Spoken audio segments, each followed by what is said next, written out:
Bună, dragii mei! Bine ați venit la Taroterapia! Astăzi vom explora împreună care este energia conexiunii tale cu persoana care te interesează și ce ar putea să apară între voi în perioada următoare.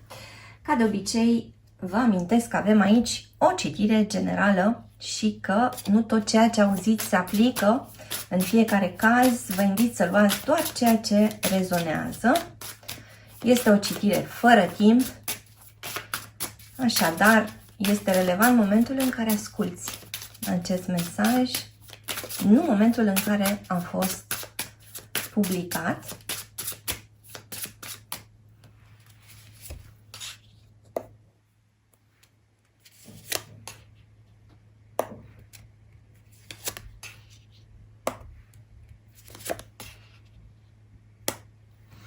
Interesantă energia acestei persoane despre care tu întrebi, o persoană care își recapătă speranța sau o persoană care devine mai caldă, o persoană care reușește să glumească mai des, să zâmbească mai mult, să fie ceva mai interactivă cu tine. La fel și energia acestui 2 de cupe care vorbește despre o apropiere sau o reapropiere. Explorăm mai departe.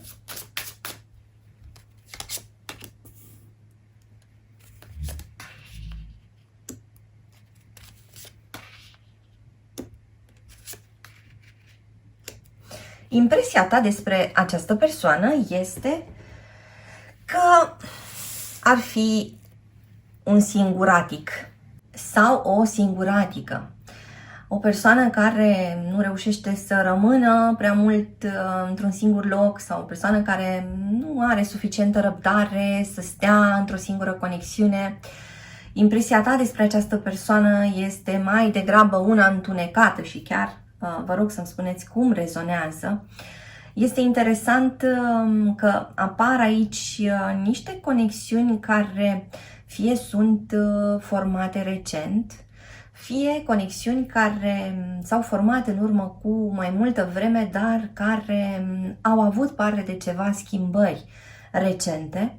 Această persoană despre care tu întrebi, spuneam că pare să se însenineze. Este o persoană care începe cumva să se comporte diferit, începe să aducă lucruri diferite în relație, începe să fie ceva mai voioasă, spuneam, sau pur și simplu ceva mai prezent, mai activ sau prezentă, activă în dialogurile cu tine, da? În activitățile voastre și așa mai departe. Ce observ aici este că această persoană începe să vadă din nou în tine niște aspecte care au legătură cu energia acestui 9 de monede, adică această persoană te apreciază pentru ceva ce tu ai făcut în mod specific, ceva ce tu ai făcut în plan real, pentru el sau pentru ea. Poate l-ai ajutat cu un sfat sau ai ajutat-o cu un sfat.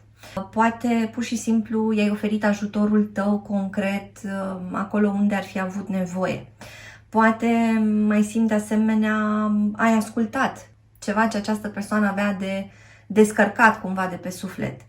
Deci simt că ceva din atitudinea ta a creat așa o deschidere în persoana asta despre care întrebi tu și persoana asta pare să fie ceva mai dispusă să continue cu eforturile sale pentru a-ți arăta la rândul său prezența sa în relație și bunele sale intenții.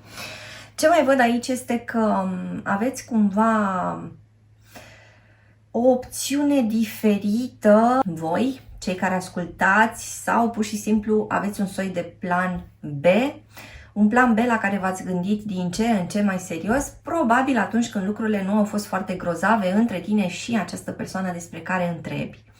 Haideți să cerem niște lămuriri suplimentare.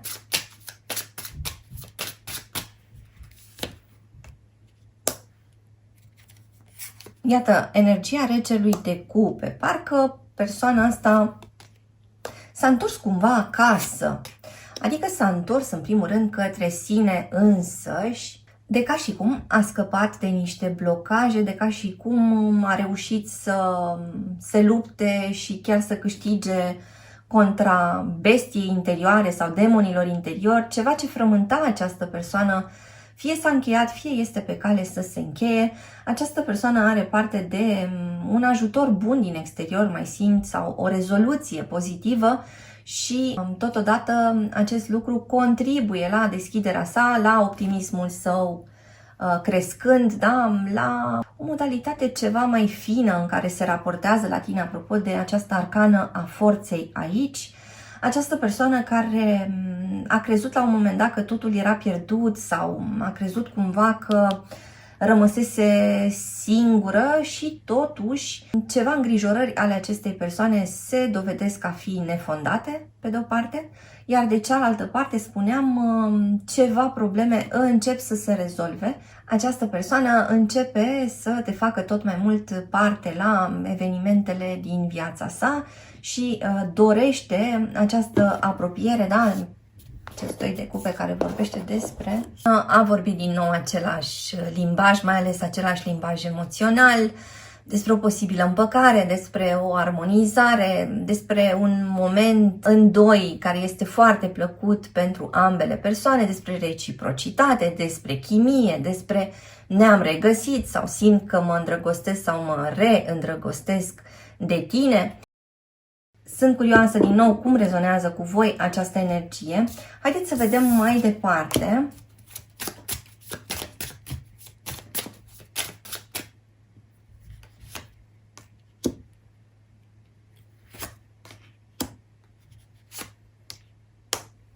Aici avem aspecte din energia ta, ascultătorule, energia ta care la un moment dat a fost cumva fără limite, fără granițe.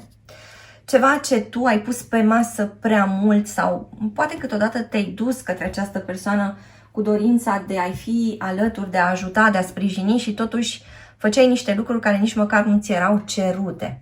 Și deși intenția ta era una bună, probabil că la momentul respectiv, lucrurile respective au fost primite destul de rău de această persoană, ceea ce ție ți-a creat foarte multă greutate, ceea ce ție ți-a adus de fapt descurajare și ideea asta că în această relație lucrurile sunt complicate, în această relație lucrurile nu duc nicăieri și spuneam cumva în capul tău s-a creionat acest plan B, da? Un plan secundar, cum să mă salvez eu pe mine din această poveste, cum să fac să mă uit către altcineva, cum să fac să-mi fie bine în condițiile în care lucrurile merg așa cum merg aici în această conexiune. Și totuși spuneam, lucrurile sunt pe cale să se schimbe pentru o bună parte dintre voi. Voi menționa acum câteva semne zodiacale. Energia Capricornului, mai avem de asemenea pe cineva din Pești, Rac sau Scorpion, Fecioară sau Leu, pe cineva din Săgetător. Avem de asemenea semne de aer care interacționează cu alte semne de aer sau semne de pământ care interacționează cu alte semne de pământ. Mai avem de asemenea energia Vărsătorului și haideți să vedem în continuare alte detalii despre această conexiune în perioada următoare.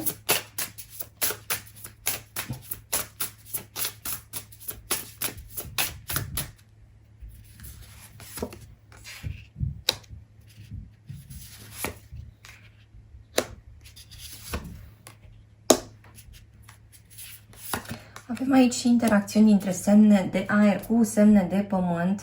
Iată, a apărut din nou energia Capricornului. Ceva este în schimbare în povestea voastră, ceva este eliberat din nou, lucrurile încep din nou să curgă, lucrurile încep din nou să meargă pe un făgaș ceva mai firesc, fără prea multă greutate, fără prea multă dramă. Ce mai simt aici este că pentru anumite semne de aer va exista o întâlnire cheie, probabil în următoarele săptămâni, care va determina un răspuns important la niște întrebări pe care probabil voi le aveați de mai multă vreme. Haideți să vedem o clarificare și aici. Iată, din nou un 2 de cupe, dar și un 2 de săbii, cei cu acest 2 de săbii. Bun. Aici avem un indiciu pentru anumite persoane din semne de pământ sau persoane care interacționează cu cineva dintr-un semn de pământ. Vorbim despre o apropiere sau despre semne pozitive care anunță o apropiere, dar vorbim de asemenea aici și despre o decizie care a fost amânată, ceva a fost întârziat sau ceea ce voi ați simțit în ultima vreme a fost că această persoană vă tratează mai degrabă parțial, că această persoană nu reușește să se uite la voi în întregimea voastră, că această persoană caută, de exemplu, o întâlnire erotică cu voi, caută cu voi un soi de poveste, dar o poveste intermitentă, că această persoană își vede cumva de obiectivele sale mari, dar în care nu te include neapărat. Și asta probabil ți-a creat foarte multă bătaie de cap. De asemenea, mai simt aici că vorbim despre o conexiune care a avut parte de umbra unei terțe persoane sau, în orice caz, o conexiune care a avut un soi de influență nu tocmai favorabilă. Explorăm în continuare energia conexiunii voastre în perioada următoare.